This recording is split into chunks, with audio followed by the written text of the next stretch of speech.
avec tes initiatives. Et vous savez, il y a cette phrase, souvent les gens disent ou écrivent, Israël est tout seul. La solitude d'Israël, la solitude du juif dans cette guerre, la solitude du juif par rapport à l'antisémitisme, par rapport à tout ce que vous voulez. Je ne pense pas qu'on est seul. Mais je pense par contre que ceux qui sont avec nous ne le disent pas.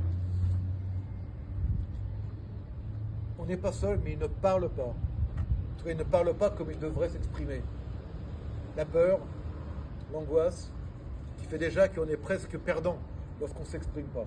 Israël, face aux ennemis, face également à des pays qui sont nos alliés, mais qui ont eu jusqu'à aujourd'hui une position compliquée avec Israël. Malgré le fait qu'on a, je disais ça tout à l'heure à des députés français, on a les mêmes ennemis. On a les mêmes ennemis. On a les mêmes personnes qui ont tué au Bataclan, comme ils ont tué à Nova, ou le 11 septembre aux États-Unis, ou dans d'autres pays, en Angleterre, en Espagne, tués au nom de l'idéologie islamiste, qu'elles viennent d'Irak, qu'elles viennent de Syrie, qu'elles viennent de Gaza, qu'elles viennent, peu importe d'où elle vient, elle a le même objectif, c'est tuer au nom de l'idéologie.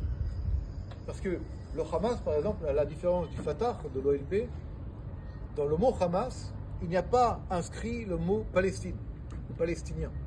Il y a marqué mouvement de la résistance islamique, de l'opposition islamique. Il n'y a pas marqué palestinien. Parce que l'idée n'est pas du tout reliée à un État. L'idée est reliée à une religion, à une idéologie, en tout cas à une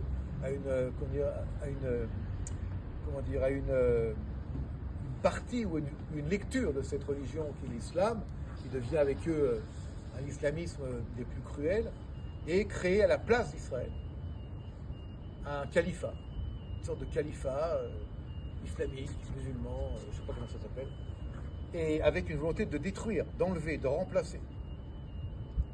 Et donc, pour nous, Israéliens, et pour nous, soldats de Tsahal, lorsqu'on est au combat, lorsqu'on est dans des positions de gardiens, de communication, de renseignement, on est dans une guerre existentielle. Et c'est important de le dire, parce que une guerre existentielle, un jour, tout à l'heure, on m'a demandé, mais vous êtes sûr que vous allez tenir le choc face à tant d'ennemis, des millions et des millions, 2 milliards presque de musulmans dans le monde, et 15 millions de juifs, peut-être 16 millions, je ne sais pas, les 17, je ne sais pas combien exactement. Et un tout petit pays entouré de gens qui veulent notre mort, alors ils la veulent, parfois ils ne disent pas qu'ils la veulent, mais ils la veulent quand même, et puis ils s'arment, ils se réarment, etc.